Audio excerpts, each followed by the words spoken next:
Leaders often experience feelings of isolation at greater levels than other employees. They have fewer peers, lots of scrutiny, and a good deal of pressure. And they have to make decisions sometimes without data.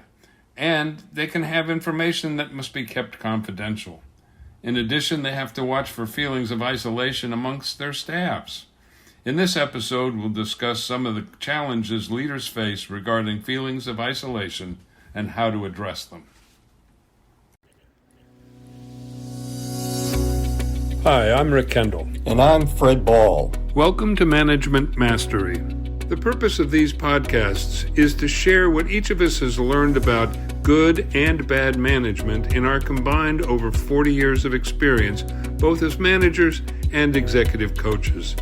During that time, we've coached managers at every level in companies from Fortune 100s to brand new startups in all major businesses, including nonprofits, government, and education. So whether you're just starting in your first management position or are an experienced manager looking to strengthen your management skills, we know our podcast will be valuable to you.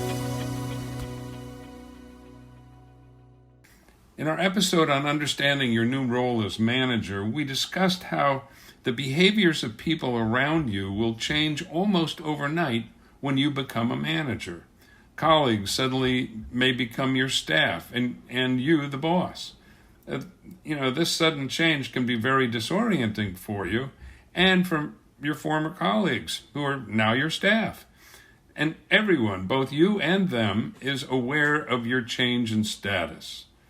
And different people react differently. You as the new manager may feel the need for separation from your former peers. After all, you're now the boss. And they too may feel more guarded, not sure how you may react to what they say or do. Even in cases where you've moved into a different department or company, you're still the new boss, and people will be guarded around you, and you around them. So almost inevitably, this will lead to feelings of isolation. And it's important for you to understand these feelings and to take active steps to overcome them. Unfortunately, your first reaction to this may be to withdraw even more. So you must be careful how you spend your time because you don't want to withdraw too far. There will be many demands on your time that do not involve being with your people. What you need to do, especially in the beginning, is try and keep them to a minimum. Obviously, any meeting with your boss takes immediate priority and should not be counted here.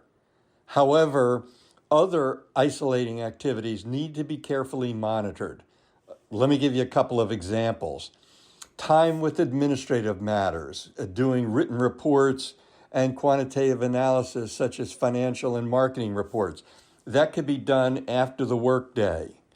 Allow yourself to become mired in day-to-day activities like being too caught up in tactical issues that are below your pay grade and that things that you should not really be spending much time on. Take care that something as seemingly mundane as solving working responsibilities between staff members don't take a whole day, which they easily can. And non-important meetings with peers and other company meetings can also take you away from spending time with your own staff. So why should you be spending face-to-face time with your staff and others in the organization? Well, very simply, if you're not engaged with people you work with, it won't take long before others view you as remote and unapproachable. So the problem just spirals out of control. And in our new world of virtual meetings and conversations, they're a good way to pass along information and to conduct meetings, but they miss a whole range of verbal and nonverbal signals. So you want to try to not totally rely on virtual meetings and conversations.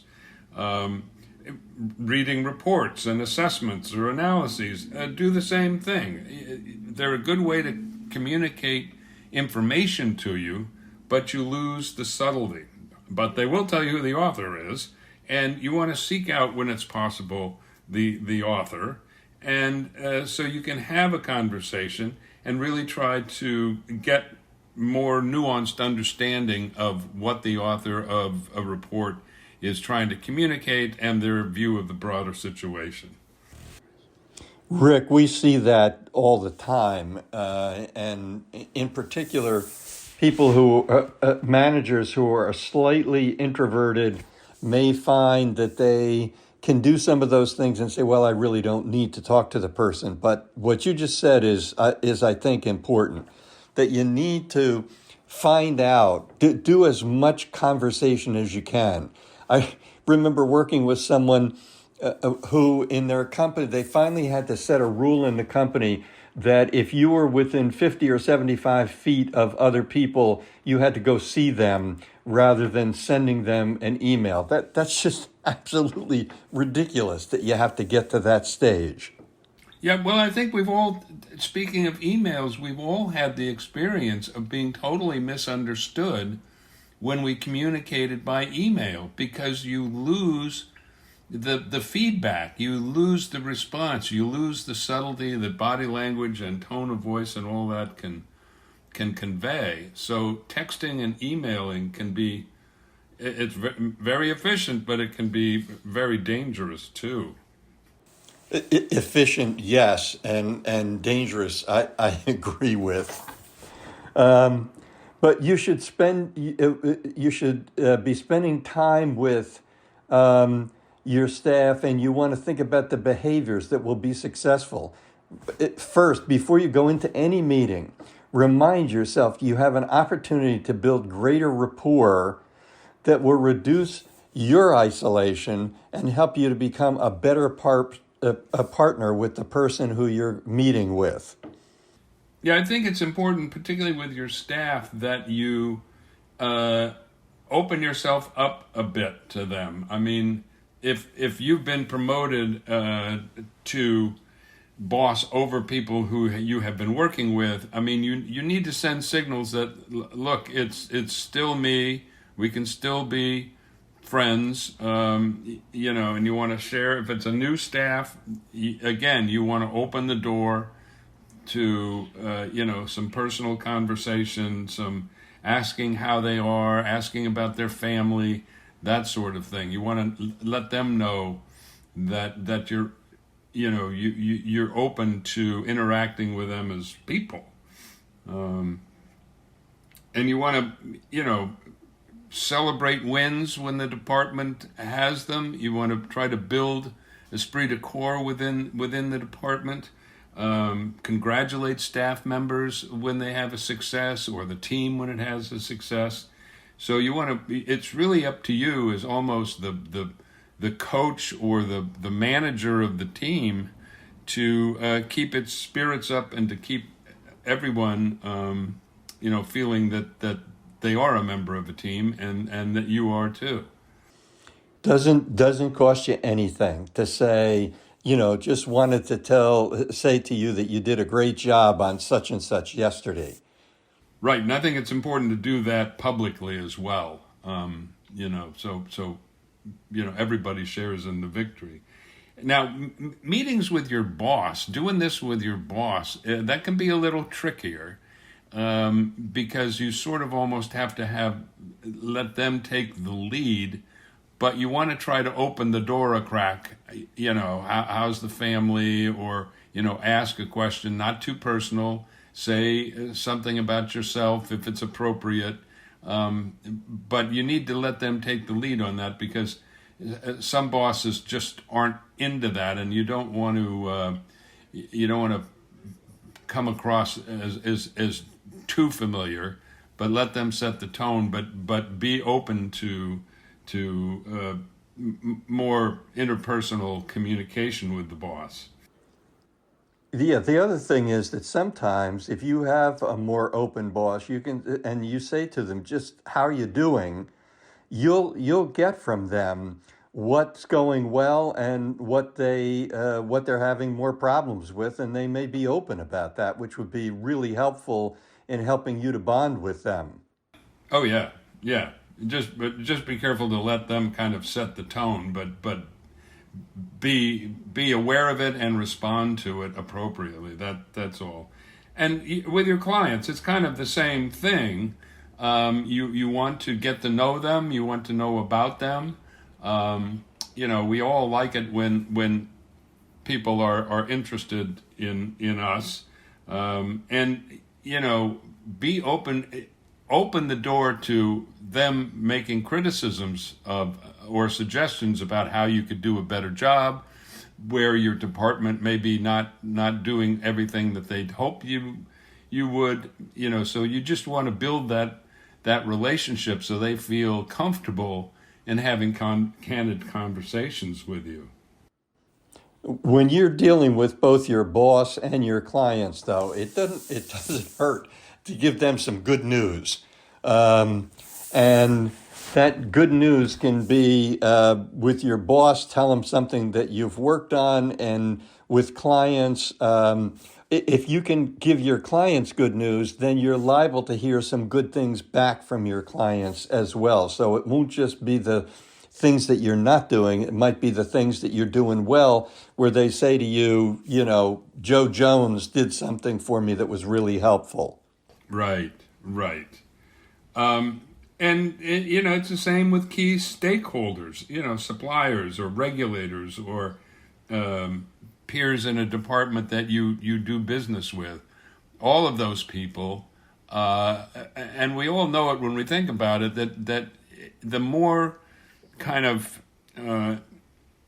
open you are and human you are, if you will, the more you connect with them on a one-to-one level, the more candid they'll be, the more open they'll be to suggestions, etc. So it just makes everything work better. The other thing we want to do is to just remind you the importance of finding a mentor. Many times you will do that. You may find someone who you relate really well to, another peer who's at the same level as you are, who you can talk to, but you also need need a mentor. And you want to try and develop that person over time. And if you need help, ask your boss. Right. As the manager, it's important, and we sort of mentioned this at the outset, that you have to also keep your eye out for members of your staff who may be isolated. People who just never come out of their office, who don't show up at the department or company functions, who don't seem to be really integrated into the group. And it's important that you not let that go unattended to. You can look for signs like they just show a lack of interest or motivation. And again, they are disengaged, and they just seem to have trouble relating to other people on the staff. So you need to watch for all of these signs that they're really not giving it 100% because they really don't feel engaged. How are you going to find out about that? I mean, one effective way is to practice what some people call management by walking around. That is getting out from behind your desk, visiting staff where they are, and you tend to find out so much more by being there. And then once you do, you can provide help to them by providing consistent, constructive feedback. You can have weekly one-on-one meetings with a staff member. And if you can't, then you need to have someone else from your staff to meet with them. If there's someone who reports to you who's slightly above them, they may be able to help you out if you don't have time to do it each week. You want to encourage the individual to give you feedback about your behavior so that they feel more valued. That helps them to feel more like you're engaged with them and you care about them. Yeah, I think that's can be a big problem, that people start to think, well, nobody really cares what I do or what I think. And so by asking their opinion, by getting them engaged in conversation both between you and them and also with other members of the team. And like you said, Fred, maybe even assigning a buddy to them. Say, George seems to not be really feeling comfortable. Maybe you can, help him get to know people better. Take him out to lunch or whatever. That's true, and you want to keep an informal sort of scorecard of who you've been speaking with, so you're sure to visit with every staff person regularly. Right. It's so easy. If you've got more than a couple of people reporting to you, it is so easy to let people fall in the cracks, particularly the people we're talking about, the disengaged. They're not going to make noise, and it's very easy to forget all about them. When I was dealing with someone who was having a person who reported to them in a situation like this, we spoke about the person I was coaching taking that isolated staff member with them to a meeting or on a call, and afterward they had a chance to talk about it, get the person's reaction to the meeting. And the person I was coaching said, boy, that showed the person that I really cared. And it let them know that I wanted to know what they thought. Right. It just shows you value their opinion. I think so often they just feel, well, I'm not consequential in the group. I'm not contributing to the group. Nobody cares what I think. Nobody asked me my opinion. And it's important when the boss does that. When you do that, you seek them out and you, take them to meetings with clients or suppliers or whatever, and then afterwards ask for a debrief. What did you think? What did you think about what I did? They don't have to talk in the meeting. They don't have to participate, but you definitely want their feedback afterwards so they feel that their opinion is valued by the boss. In addition, you have to make sure that everyone on your staff understands, whether it be policy or words or what have you, but you put safeguards in place with your staff to prevent negative behavior toward others, and you communicate a zero tolerance policy for bad behavior. Right, exactly. And then if you have someone who you perceive has a more serious problem, then you may have to get them help through the company employee assistance program. Right. Hopefully you won't experience that, but you've got to be on the lookout for it. Exactly. So in this episode, we've discussed how feelings of isolation can develop in a manager, especially one in a new position, and how to actively prevent or address such feelings. And we also talked about how to identify such feelings in staff members and several ways to prevent or address them. We hope you have found this podcast useful and will come back again for more management mastery. If you have any comments about this or any of our episodes, or would like to find out more about our other services, including one-on-one coaching and group seminars for managers, visit our website at careercoachclass.com. Thanks for listening.